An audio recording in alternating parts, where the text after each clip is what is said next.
컴퓨터를 고주는 고고싱 컴퓨터의 15년째 컴팔 인생을 하고 있는 고싱형입니다. 그래픽카드를 못 사는 이유, 오늘 거기에 대해서 한번 얘기해 보겠습니다.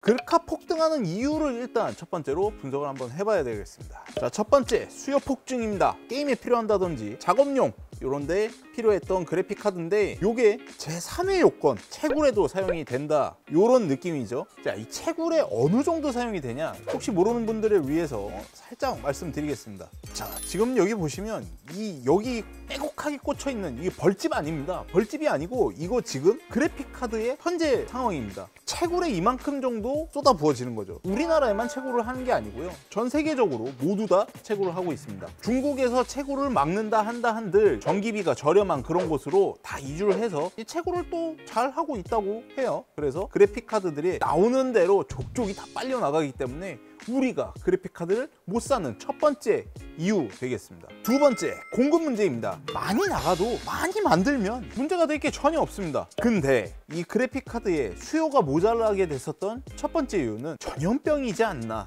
중국에서 시작됐었던 이 전염병, 그래픽 카드 공장이 거의 다 중국에 있었는데 문을 닫으면서 생산 자체가 조금 힘들어지면서 1차 폭등이 올라가기 시작했었습니다. 칩셋 같은 경우에는 CPU에 들어가는 똑같은 웨이퍼 물량이 들어가게 되는데 이 웨이퍼라는 건 매년 공급 자체가 계속 줄어들고 있습니다. 뭐 일단 반도체에 쓰이는 곳도 되게 많아졌고요. 그런 것들 외에도 요 최근 들어 2차 폭등 시기에는 이 전원부 제품 자체가 굉장히 부족하다고 합니다. 근데 이게 고사양일수록 조금 더 많이 들어가고 이렇게 되다 보니까 그래픽카드 만들기가 굉장히 힘들어졌다. 그래서 만들어지는 것 자체가 이렇게 물건이 많이 없고요. 그래도 다나와라는 사이트에 들어가면 안에 다 운영이 되고 있던데 이건 어떻게 설명할 거냐. 제품이 있긴 있습니다. 근데 여기 심리적인 작용 때문에 구매하기가 굉장히 조금 더 힘들어지는 게 아닌가. 이 컴퓨터라는 게 굉장히 고관여라는 제품이거든요. 고관여라는 게 한 제품을 구매할 때 굉장히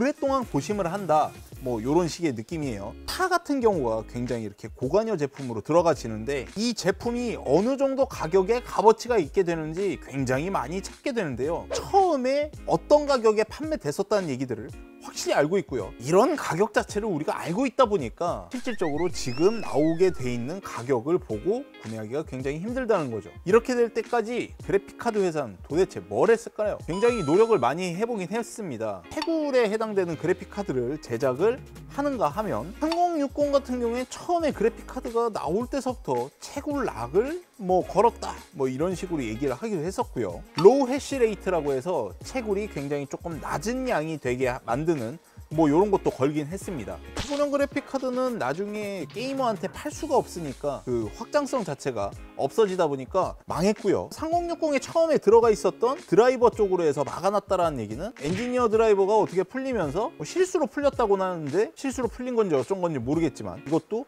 실패. 최근에 LHR이라는 것도 LHR 채굴이라고만 쳐도 여기 채굴락, 채굴락 풀림 이런 얘기가 연관 검색에 올라올 정도로 실패.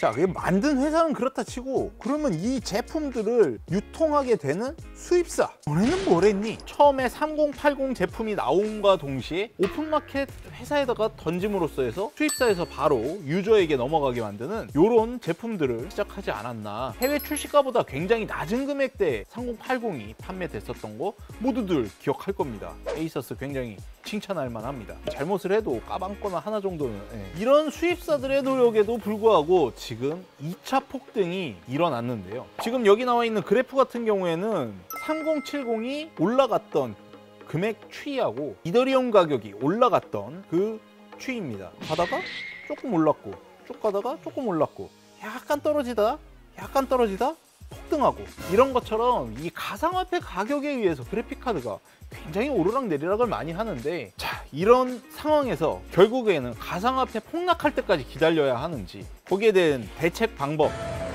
의미 없는 것부터 한번 말씀드려 볼게요. 해외 배송입니다. 해외 배송. 우리나라 가격하고 해외 가격하고 조금 비교를 조금 많이 해봐야 될 것 같아요. 근데 지금 현재 시장에서는 해외에 있는 그래픽 카드 가격도 한번 알아봤는데 우리나라 가격이 훨씬 더 저렴하더라고요. 들어온 가격에다가 부가세도 뭐 들어가야 되고 막 이런 걸 계산을 해보니까 가격대가 굉장히 많이 더 올라가더라고요. 우리나라에서 사는 게 아직까지는 조금 더 오늘 날짜까지는 더 좋은 것 같습니다. 두 번째, 중고 구매. 개인 대 개인으로 구매하는 것들, 이 사람이 어떻게 이 그래픽 카드를 썼는지 뭐 이런 것도 모르고 구매하실 때 이게 정상인지 아닌지 우리 집 가갖고 꼽아보고 사자, 내가 돈을 붙이겠다 막 이럴 수도 없잖아요. 그러다 보니까 중고거래 같은 경우에는 AS 기간이 확실히 남아있는, 뭐 영수증을 첨부해서 구매를 하신다든지 구매 내역을 받는다든지 뭐 이런 쪽으로 가시는 게 좋지 않을까 이렇게 생각을 합니다. 자, 세 번째, 이 특가인데요. 도매를 거쳐서 이렇게 나오는 제품들보다 저희한테 공급되는 금액보다 더 저렴합니다. 다나와에서 열심히 사시거나 커뮤니티 사이트에 뭐 할인, 뭐 타세요 이런 거 나와 있는 걸 열심히 보시면 일반 시중가보다 굉장히 저렴한 가격대에 구매하실 수 있기 때문에. 마지막 네 번째입니다. 컴퓨터가 필요하실 때 그날 시세에 가장 알맞는 그래픽카드를 구매를 하시거나 최근에 컴퓨터를 구매했던 친구가 있다면 가서 뺏어 오시거나 최대한 구매 안 하시고 미룰 수 있는 이런 상황이지 않나. 그래픽카드 폭등 이유, 그리고 여기에 대처하는 우리의 자세, 뭐 이 정도 조금 알아봤는데요. 4000번대 그래픽카드 굉장히 문제가 조금 많다면 좀 구매 시기를 많이 미뤄서 4000번대 그래픽카드를 구매를 아예 보는 것도. 저는 오늘 컴퓨터 읽어준 고고식 컴퓨터의 고식형이었고요. 구독과 좋아요는 홀수, 댓글은 필수, 알림 설정은 박수 치면서 좀 더 알찬 내용으로 찾아뵙겠습니다. 감사합니다. 마지막으로 할 말 진짜